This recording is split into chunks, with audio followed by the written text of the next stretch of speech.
Sveiki matematikai! Šiandien kalbėsime apie logaritminės nelygybės. Aptarsime, kaip jas spręsti naudojant logaritmų savybės ir kodėl svarbu atsižvelgti į logaritmo apibrėžimo sritį.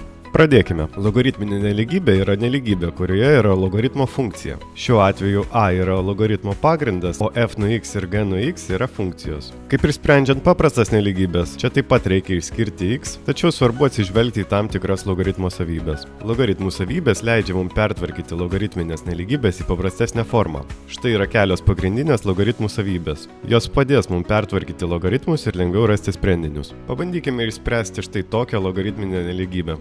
Norėdami ją išspręsti, galime iš karto atsikratyti logaritmų, nes abi logaritmo pusės turi tą patį pagrindą. Toliau išsprendžiame paprastą nelygybę. Bet neskubėkite švęsti, tai dar ne viskas. Būtina nepamiršti patikrinti apibrėžimo srities. Logaritmo reikšmė gali būti apskaičiuota tik tada, kai argumentas yra teigiamas. Todėl iš apibrėžimo srities turime, kad šiuo atveju x plus 1 yra daugiau negu 0 ir 3x yra daugiau negu 0. Tai reiškia, kad galutinis sprendinys yra didesnis už 0, bet mažesnis arba lygus vienai antrai. Dar vienas pavyzdys. Vėlgi panaudodami tą patį pagrindą sprendžiame nelygybę ir patikrinę apibrėžimo sritį, sužinome, kad galutinis sprendinys yra daugiau negu viena antroji.